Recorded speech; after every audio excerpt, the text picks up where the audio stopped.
conditions. Since we know the boundary conditions are going to be the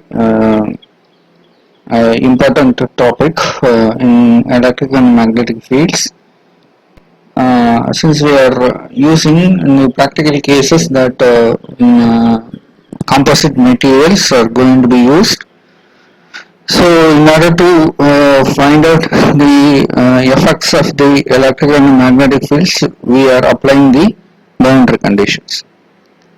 Here, in order to discuss with the boundary conditions, we need to have two laws. One is Gauss law and another one is Ampere's law. The Gauss law for magnetic fields are going to be integration, the surface integration of beta ds vector is equal to 0. And another one is the Ampere's law, integration of h dl is equal to I vector. Since we are having, since we need to discuss about the boundary conditions, we are assume that we are having two different magnetic mu values of mu1 and mu2 are going to be separated by a boundary.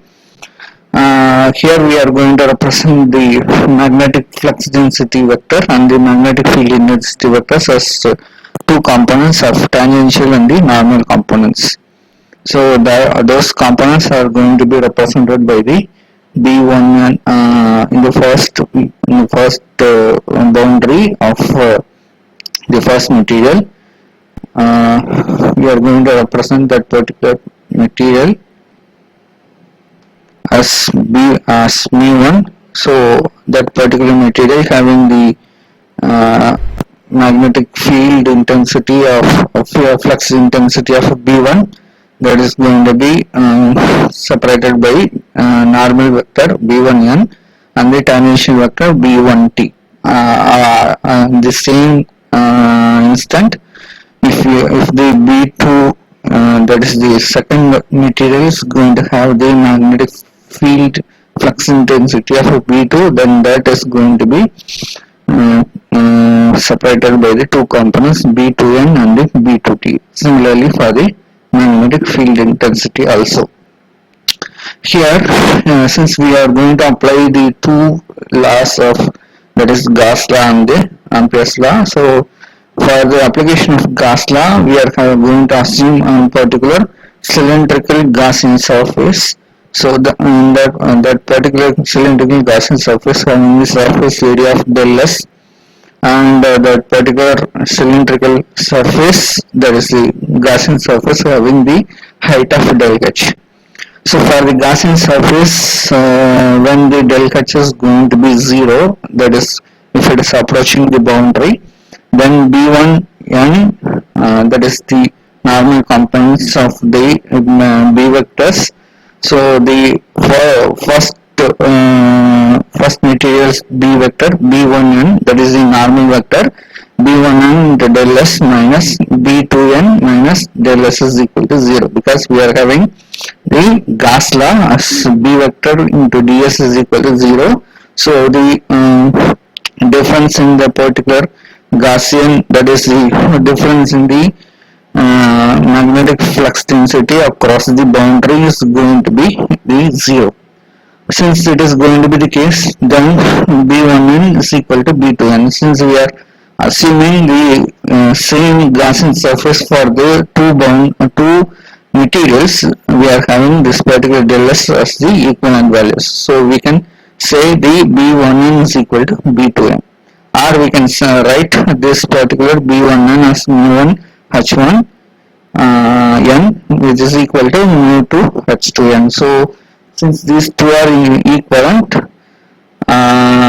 this B1, 2n are going to be continuous, because these two values are linearly equivalent. And here, since these two values are maybe linearly equivalent, but depending upon the values of mu1 and mu2 of the materials, these two values are going to be change in nature. So undergoes changes when the boundaries, the materials in the bound, that is the materials in the boundaries are going to be changed.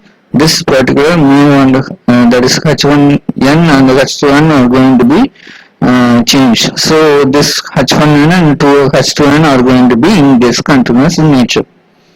Applying the Ampere's law for the closed path of this particular A, B, C, D, A, since we have assumed here, we are assuming a particular amount of current which is flowing from our side to the particular surface, and I am going to assume an Ampere path of A, B, C, D and A.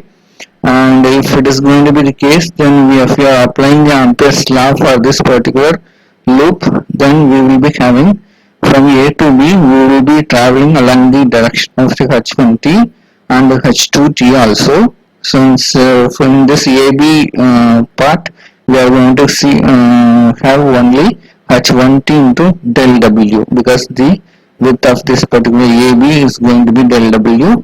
So H1t into del W. From B to C, we will be having two components.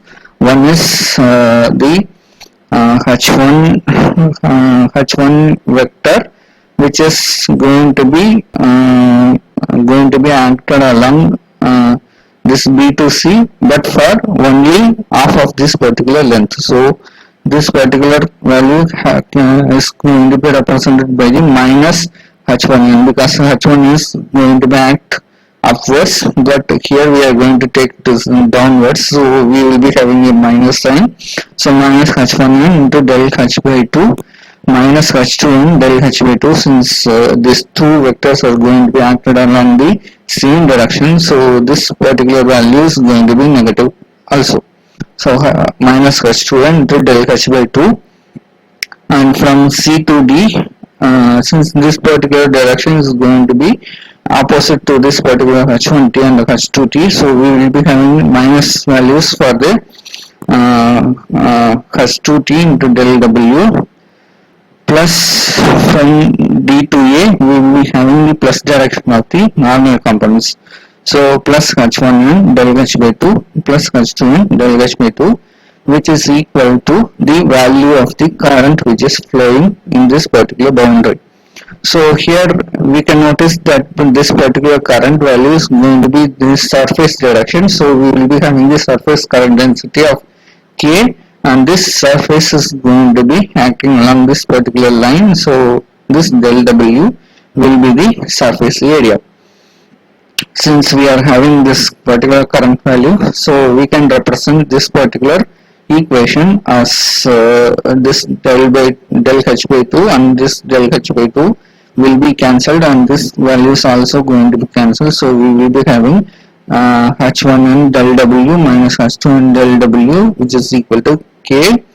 Here also del W is there, so the common del W can be cutted out, so this equation, that is H1t minus H2t, is going to be equivalent to K. But we can say this particular H1t and H2t and the K vector are going to be acting in the normal to each other. So since this particular case is going to be taken out, so if we assume the normal direction, that is the unit normal vector of AN is going to be acting from the first magnetic boundary to the second magnetic boundary, then we can say this particular normal vector is going to be AN12.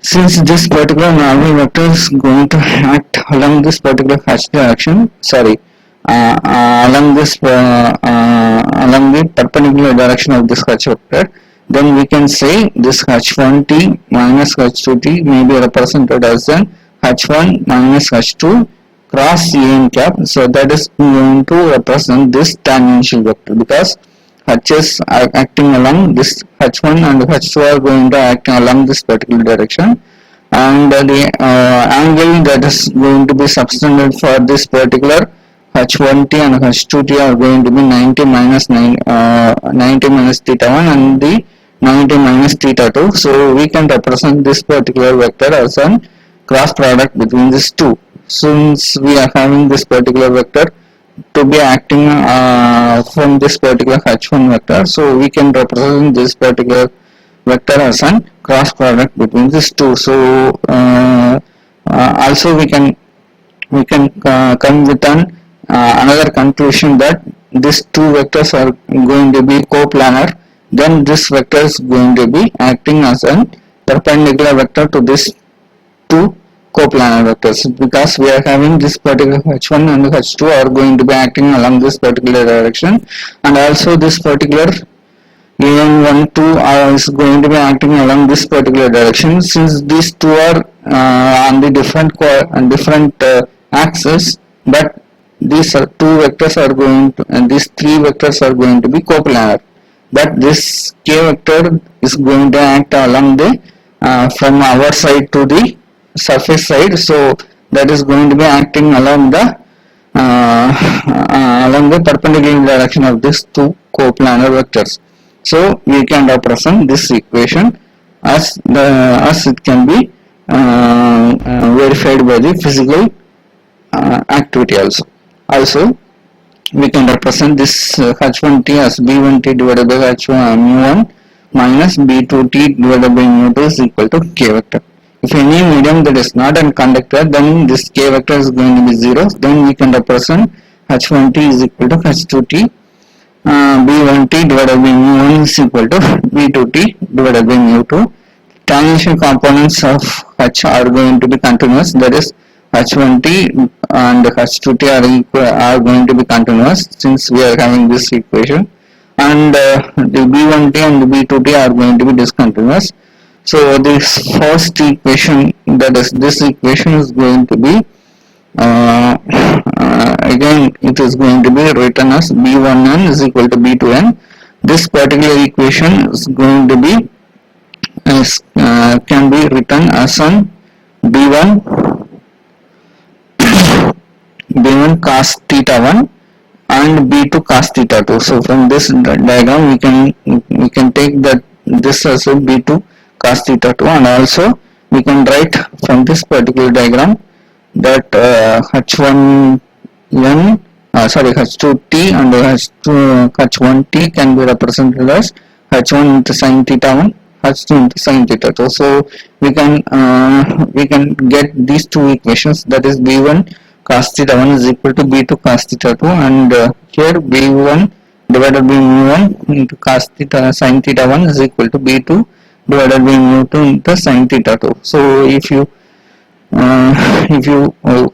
you divide these two equations, then we will be getting tan theta 1 divided by tan theta 2 is equal to mu1 divided by mu2. So this relationship is going to be a refraction equation of the magnetic boundary conditions. Thank you.